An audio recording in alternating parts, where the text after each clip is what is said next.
দেখলাম মা কালীর মূর্তি ভাঙচুর হয়েছে, বাবার ফেলে দেওয়া হয়েছে। সেই এতে আমাকে অনেকে কমেন্টে বলেছিল এটা বিজেপির চক্রান্ত, বিজেপি চক্রান্ত করে এগুলো বলেছে। তার ভিত্তিতে আজকে আমি এই ভিডিওটা আমি করতে বাধ্য হচ্ছি। আপনারা দেখুন এই ভিডিওটা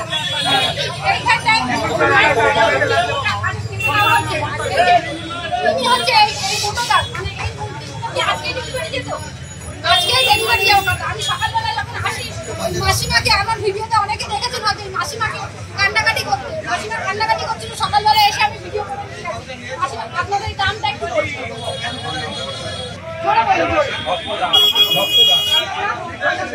কালকে আপনারা কখন গেছিলেন? কালকে রাত 11টার সময় গেছে, কাগজ ভিড়ে দিয়ে যাওয়া ছিল, একটু ভালো করে শুনে নিন। ওনারা কোনো পার্টি করে না, কোনো রাজনৈতিক রং এখানে আসছে না। এটা হিন্দুদের ভাবা আবেগকে বারবার আঘাত করা হচ্ছে। কেন আমরা কি আমরা হিন্দু হয়ে বাংলাদেশে আমরা বাস করি না, আমরা পশ্চিমবঙ্গে বাস করি। এটা হিন্দু রাজ্য এখনো পর্যন্ত। তাহলে এইখানটা আমাদের কি প্রতিকার মিলবে কি মিলবে না? জনগণরা এবারে এখানে জগন্নাথের আদালতে বিচার হবে। আমরা হিন্দুরা কি এক হতে পারবো কি পারবো না? হিন্দু হিন্দু হিন্দু ভাই ভাই ভাই ভাই হিন্দু হিন্দু হিন্দু হিন্দু দুনিয়ার হিন্দু এক হও। তো কি বলবো বলো তো, একের পর এক এরকম বাংলায় যদি হয়ে থাকে, বাংলার হিন্দুরা কি চুপ থাকবে? হ্যাঁ আমি জানি যদিও হিন্দুরা যাই হয়ে যায় না কেন, এটা তো এখনকার ট্রেন্ড, হিন্দুরা কিছু বলে না, খুব একটা কিছু বলে না। তবে সব হিন্দু তো সমান না, এটা বুঝতে হবে। জানি না যে একের পর এক এরকম ঘটনা, আমি জানি না যে এটা শাসক দল করাচ্ছে নাকি যারা বিরোধীতে আছে তারা করাচ্ছে, এটা আমার জানা নেই। বাট এটা কোথাও জানি হিন্দু ধর্মের একটা আস্থায় আঘাত, হিন্দু ধর্মের অস্তিত্বে একটা আঘাত। বারবার যদি বাংলাদেশ মডেল দেখি আমাদের রাজ্যে, আচ্ছা বলুন তো আমাদের রাজ্যের পুলিশ প্রশাসন কি করছে আমাদের রাজ্যের পুলিশ প্রশাসন? আর এই যে যারা এই কাজগুলো করছে তাদেরকে আদৌ কোনো শাস্তি হচ্ছে নাকি তাদের থানায় নিয়ে যাওয়ার পরে একটু ভালোবাসা আদর যত্ন করে ছেড়ে দেওয়া হচ্ছে?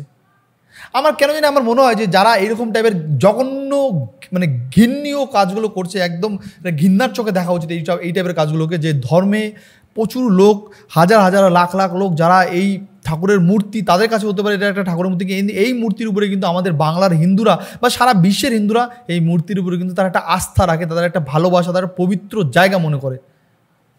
আর আজকে যদি সেই বাংলায় দাঁড়িয়ে বারবার হিন্দুদের ধর্মের উপরে আস্থার আঘাত আসে, তাহলে কি বাংলার হিন্দুরা সত্যিই কি টাকায় বিক্রি হয়ে যাবে, ভাতায় বিক্রি হয়ে যাবে?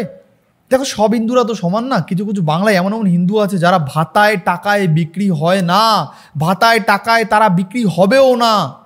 তারাও জানে যে বাংলার মানুষ বুঝে, বাংলার মানুষ এখন বুঝতে পারছে।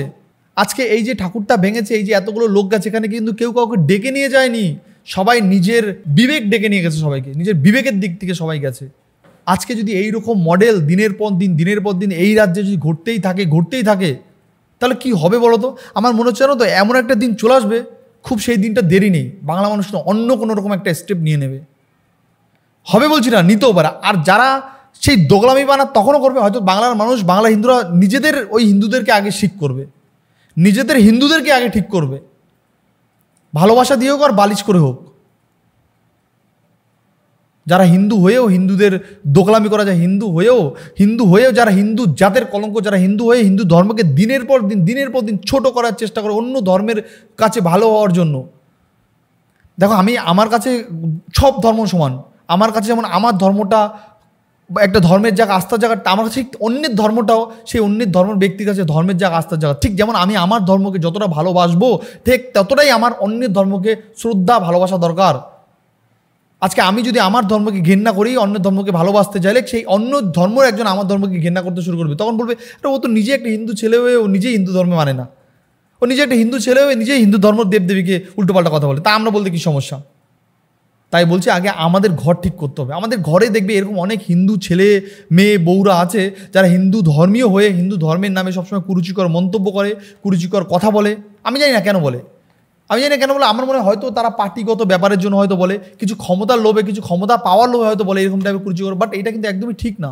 তো আজকে এই যে এই ঠাকুরগুলো ভেঙেছে, ওনা কোনো পার্টি করে না, ওনা না করে তৃণমূল, না করে বিজেপি, না করে সিপিএম, কোনো পার্টি কিন্তু ওনারা করে না। তার সত্ত্বেও ওনাদের কেন এরকম হেনস্থার শিকার হতে হবে বলতে পারেন? বলতে পারেন আজকে ঠাকুরগুলো ডেলিভারি দেওয়ার ডেট ছিল, তার সত্ত্বেও কেন এই ঘটনা ঘটবে এই বাংলার মতন জায়গায় দাঁড়িয়ে? বলতে পারেন কে দেবে এই জবাব? বলুন তো কে দেবে এই জবাব? সত্যি কথা বলতে জানেন তো, খুব খারাপ লাগে এই যে এই বয়স্ক দুইজন মা বাবাকে দেখে, সত্যিই খুব খারাপ লাগে। কারণ ওনারা এই ঠাকুরগুলো বানিয়েছে আজকের দিনের জন্য না, ওনারা ঠাকুরগুলো বানিয়েছে প্রায় 1 মাস 2 মাসের জন্য বা 6 মাসের জন্য। কারণ এই ঠাকুরগুলো বানিয়ে যেখান থেকে কিছু পারিশ্রমিক ওনারা আজকের দিন বিক্রি করে ওইটা পাবে, সেই টাকায় ওনারা 6-7 মাস হয়তো বসে খেতে পারবে, বা সেই টাকা ওনাদের কারখানায় আরও যারা কাজ করে তাদের হয়তো সংসার চলবে। আজকে এই ঠাকুরকে লাথি মারে নাই, মেরেছে এই কটা লোকের পেটে লাথি মেরেছে, যারা এই ঠাকুর বানিয়ে যাদের সংসার চলতো, যারা এই ঠাকুর বানিয়ে যাদের জীবিকা নির্ভর করতো। আজকে এই ঠাকুর বানাতে নিশ্চয়ই আরও কয়েকজন কারিগর ছিল, সেই কারিগরের বাড়িতেও একটা ফ্যামিলি ছিল। তাহলে ভাবো এই একটা ঠাকুর ভেঙে বা এই 2, 3, 4টে ঠাকুর ভেঙে কতগুলো লোকের পেটে লাথি মেরেছে। আজকে এই ঠাকুরগুলো কি তারা নেবে যারা ঠাকুর বানিয়ে দিয়েছে? আমার মনে হয় না হয়তো তারা নেবে। এখন যদি তারা নেয়, তারা যদি মানবিকতার দিক থেকে ঠাকুরগুলো নেয় তাহলে তো খুব ভালো কথা, খুবই ভালো কথা।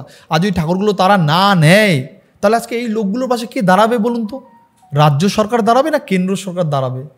আজকে এই ঠাকুরগুলো যারা বানিয়েছে তারা কিন্তু অনেক আশা, অনেক ভরসা, অনেক আশায় নিয়ে বানিয়েছে ঠাকুরগুলো, যে ঠাকুরগুলো বানাবো, 10টা ঠাকুর বানাবো, 5টা ঠাকুর বানাবো, এখান থেকে বিক্রি হবে, বিক্রি হওয়ার পরে এখান থেকে কিছু রেমুনেশন আসবে, সেই টাকা দিয়ে বা কিছু ইনকাম হবে, সেই টাকা দিয়ে আমরা আরও 1 মাস 2 মাস বা 6 মাস বেঁচে থাকবো বা চলবো, এটা আমাদের জীবিকা নির্ভর হবে। বা নেক্সট বছর আমরা হয়তো এর থেকে ভালো কিছু ঠাকুর মানুষকে উপহার দেবো। প্রত্যেকটা মানুষের তো আশা প্রত্যাশা থাকে না বলুন? প্রত্যেকটা মানুষের তো একটা আশা প্রত্যাশা থাকে। সেই জায়গায় দাঁড়িয়ে যদি বাংলাদেশের মতন মডেল আমাদের ওয়েস্ট বেঙ্গলে বারবার দেখি, এটা হিন্দু ধর্মের একটা আস্থায় আঘাত লাগানা বলুন তো? আমি জানি না যদি এইরকম টাইপের যারা এইরকম দুষ্কৃতী, এদেরকে আমি কি জাত বলবো বলুন তো? এদের তো কোনো জাত হয় না। যারা এইরকম জঘন্য নোংরা কাজ করতে পারে তাদের তো কোনো জাত হয় না। তা আমার মনে হয় কি জানেন তো, আমার মনে হয় যে এদেরকে ধরে এমন একটা পানিশমেন্ট দেওয়া দরকার, সেই পানিশমেন্টটা যাতে সোশ্যাল মিডিয়ায় মানুষ জানতে পারে বা বুঝতে পারে, হিন্দু মুসলিম উভয় প্রত্যেকটা মানুষ যাতে দেখতে পারে, সোশ্যাল মিডিয়ায় সেই সব পানিশমেন্ট পোস্ট করা দরকার। তাহলে সেই সব পানিশমেন্ট দেখার পরে যাদের এইসব ছোটো ছোটো অ্যান্টিবায়োটিকগুলোকে বড় একটা বানানোর চেষ্টা করে, যারা মানে ছোটো ছোটো বাচ্চাগুলোকে যারা বানাচ্ছে দিনের পর দিন, বড় হয়ে তারা বাস্তবই সেই গুলো হয়তো জল দেখে মানে এইসব ভিডিও দেখে তারা হয়তো নিবতে শুরু করবে, না আমরা এই কাজ করবো না, এটা ভালো না, এটা করলে আমাদের এই শাস্তি হতে পারে। আমরা জানি না এই কয়েকদিন আগে যে কালী ঠাকুরের মূর্তি ভাঙচুর হলো, তার কি শাস্তি হয়েছে আমরা জানতে পেরেছি? আমরা পারিনি। একাধিক জায়গায় আজকে এখানে, কালকে ওখানে, পরশুদিন সেখানে, একাধিক জায়গায় একাধিক মূর্তি ভাঙচুর হচ্ছে দিনের পর দিন। সে নিয়ে কিন্তু আমরা কিছুই টের পাই না, কিছু বুঝতেও পারি না, কিছু দেখতেও পারি না।